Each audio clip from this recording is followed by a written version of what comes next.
Glad you're staying with us right here on The Exchange, where your business is our business. I'm Rico Hizon.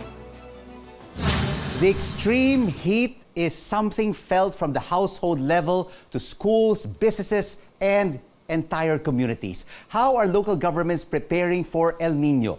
Let's now have an exchange with Metro Manila Council President Francis Zamora and League of Cities of the Philippines National Chairperson Albee Benitez. Mayors, thank you so much for joining us on the program. Francis, let me start off with you. Metro Manila mayors have agreed to set up their own task force against the impact of El Nino. Why this approach? In a Metro Manila level, we will activate the Metro Manila Disaster Risk Reduction Management Council so as not to duplicate any task force already, because this their MMC is already in place. So this will now be the body that will be coordinating for Metro Manila, and the policies that we will adopt at the LGU level through our ordinances will be based on the recommendation of this Metro Manila Disaster Risk Reduction and Management Council.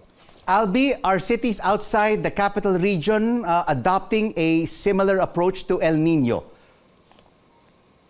Yes, that's correct, Rico.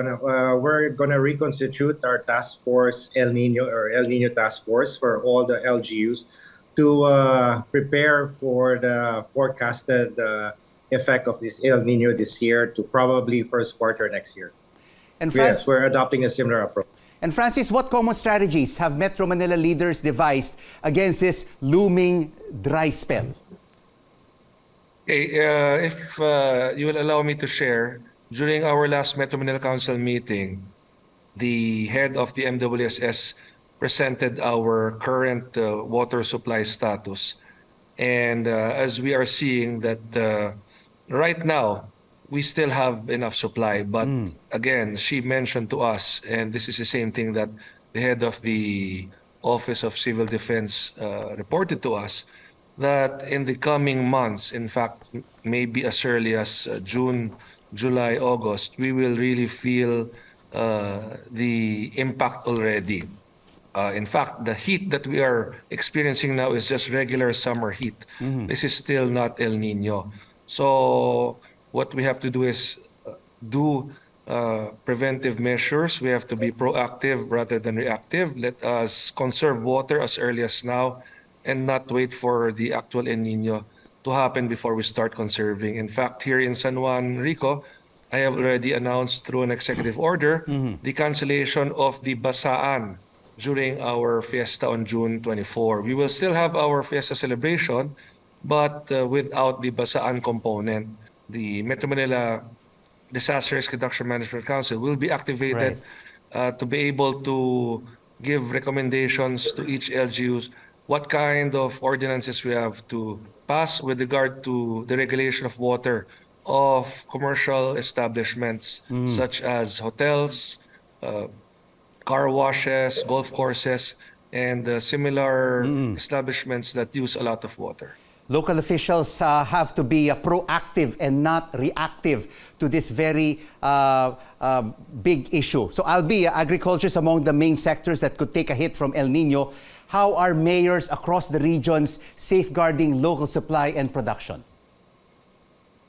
Yes, we're coordinating with the Department of Agriculture right now. And through Field Rice, they're distributing inbred seeds.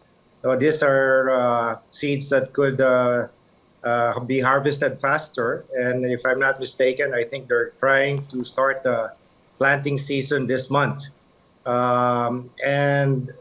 They will be distributing a lot of these inbred seeds throughout the different provinces. As you know, agriculture is still one of the basic food that the provinces are producing. And we are preparing for that and making sure that by the time the El Nino hits us, we're already harvesting the rice. We have to be ahead of the curve, Francis, and water management is also a major issue during El Nino, especially in the metropolis. How are you encouraging establishments to manage their consumption while properly serving their customers? Are you giving them incentives? Well, part of what we will be doing is really pushing for everyone to conserve water. And in fact, we should not just focus on establishments, Rico. We should focus on individual households because we should not just put pressure on businesses. But remember, a lot of the water consumption comes from the homes. So we have to be disciplined in the activities we do in our houses. We will save as much water as we can. And when it comes to the regulation of businesses, we will really rely on the recommendation of the task forces. We will not make any decisions without any basis, because any decision that we'll make, of course, will have an adverse effect also on these establishments. So we really have to strike a balance here, Rico. And that is why we have to really consult the stakeholders properly. And Albee, all our kababayans across the regions are dealing already with this sweltering heat, and El Nino is still not here. What are local governments doing to help our kababayans and our small businesses cope amid this problem that we'll be facing in a couple of months? Well, the biggest hit will be on our electricity rates. No? Even as we speak right now, our electricity rates are already high. So we've been promoting and we've been trying to create awareness to all of our LGUs to adopt the solar technology. We know for a fact that this would be abundant during the El Nino, and it would be a great time to take advantage and use the solar technology to reduce the cost of electricity and hopefully to be able to have a more stable supply.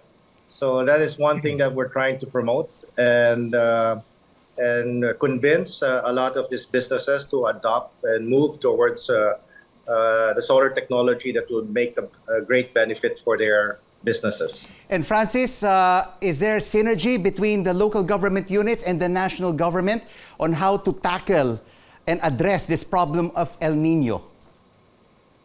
Well, there should be. That is why we are in coordination with the Office of Civil Defense.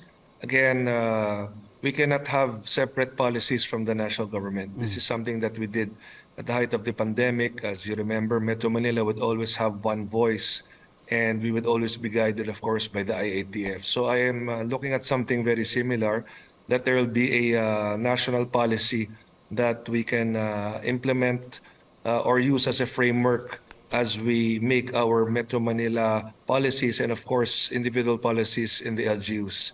Mayors, thank you so much for this local government exchange. Metro Manila Council President Francis Zamora and League of Cities of the Philippines National Chairperson Albee Benitez. And straight ahead on the exchange, where your business is our business. Travel and tourism may be among those hardest hit by possible water and power supply issues due to the El Nino. We'll speak with the Philippine Hotel Owners Association next on CNN Philippines. News you can trust.